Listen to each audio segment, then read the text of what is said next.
Praise the lord. ప్రభువైన యేసుక్రీస్తు నామమున మీ అందరికీ శుభములు. మరి యొక్క నూతన దినం రోజున నూతన భాగంతో మీ ముందుకొచ్చుటకు ఎంతో సంతోషిస్తున్నాను. కీర్తనల గ్రంథం 29వ అధ్యాయము 4వ వచనం.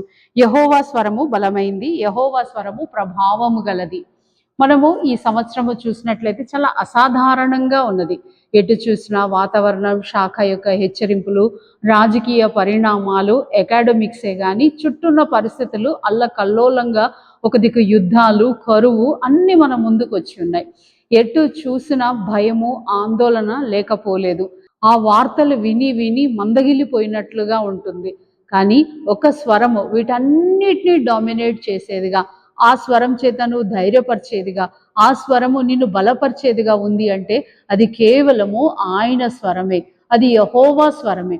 చూడండి, ఈ కీర్తన ఎన్నో సంవత్సరాల క్రితం రాయబడినప్పటికీ ఈ రోజు మనతో మాట్లాడేదిగా ఉన్నది అంటే దేవుడి యొక్క శాశ్వత కాలం యొక్క ఏర్పాటు గురించి మనం ఆలోచించాలి. ఎన్ని సంవత్సరాల పాతదైనా అది ప్రతి దినము మనతో మాట్లాడేదిగా ఉంది. మనం ఈ మాట యెహోవా స్వరము బలమైంది అనగానే మనకు ఈ మాట ఎక్కడికి తీసుకెళ్తుంది? బైబిల్ గ్రంథం యొక్క మొదటి అధ్యాయంలోకి తీసుకెళ్తుంది. ఆ పదము పదే పదే పలకడం మనం చూస్తూ ఉంటున్నాం. ఆ పదం ఏంటి అంటే దేవుడు పలికెను. దేవుడు పలకగా వెలుగు కలిగెను, దేవుడు పలకగా భూమి ఆకాశంలో సృజించబడేను, దేవుడు పలకగా చంద్ర నక్షత్రములు కలిగెను, దేవుడు పలకగా భూమి మీద సకల జాతులు దాని దాని జాతి ప్రకారం కలిగెను, ఆకాశంలో పక్షులు ఏర్పడేను, సముద్రంలో ఈదు చేపలు కలిగెను అని మనకు వినబడతా ఉంది. అయితే అదే స్వరము ఈరోజు నీతో మాట్లాడుతుంది. ఏమని అంటే, నీవు ఆ బైబిల్ గ్రంథం దగ్గరికి వెళ్ళినప్పుడల్లా మనం ఎంతో కృతజ్ఞులమై ఉండాలి.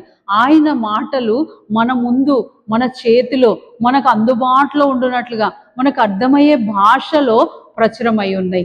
వాటిని చదవడమే మనకు మిగిలి ఉన్నది. వాటిని చదవాలి, వాటిని ధ్యానించాలి, వాటిని అలవర్చుకోవాలి. వాటి ప్రకారంగా, ఆ వచనం ప్రకారంగా మనం జీవించడం మొదలు పెట్టాలి. అప్పుడు ఆ వాక్యము ఏ విధంగా అయితే ప్రతి జలముల పైన వినబడుచున్నది అని ఇక్కడ భక్తుడు అన్నట్లుగా మన జీవితాలలో కూడా మార్పు తీసుకొచ్చేదిగా ఉంది. ఆయన స్వరము బలం గలది, ఆయన స్వరము ప్రభావం గలది. ఆ ప్రభావం కలిగిన స్వరము నీలో, నాలో ప్రతి విధమైన మార్పు మంచికెళ్ళి తిప్పేదిగా ఉంటది. అది నిన్ను బాగు చేస్తుంది కూడా, అది నిన్ను బలపరుస్తుంది కూడా, అది నీ శక్తివంతమైంది కాబట్టి, అది దేవుని మాట కాబట్టి అది నీతో ఖచ్చితంగా మాట్లాడుతుంది. అదే యెహోవా స్వరం. ఆ స్వరం ఎటువంటిది అంట? బలమైంది, ప్రభావం గలది. అటువంటి స్వరం దగ్గరికి వద్దామా? ఆ స్వరం ఇచ్చిన దేవుడు నీతో మాట్లాడాలనుకుంటుండు. నీవు ఉదయకాలం లేవగానే సమయాన్ని వృధా చేసుకోవద్దు, పాడు చేసుకోవద్దు, ఎక్కడెక్కడో టైం వేస్ట్ చేసుకోవద్దు. ఆ దేవుని దగ్గరికి వచ్చి కొద్ది సమయం ఆయనతో గడిపిన ఎడల అదే స్వరము, ఏ స్వరం అయితే ప్రపంచాన్ని సృష్టించిందో నీతో మాట్లాడడానికి ప్రయత్నిస్తుంది, నీలో మార్పు తీసుకొస్తుంది. రండి ప్రార్థన చేసుకుందాం. ప్రియమైన తండ్రి, యేసు ప్రభు ఘనమైన నామంలో నీ స్వరము బలమైంది, నీ స్వరము ప్రభావం గలది. అట్టి స్వరం చేత ఈనాడు మేము జీవిస్తున్నాము, అట్టి స్వరం చేత మేము ఈనాడు బ్రతుకుతున్నాం.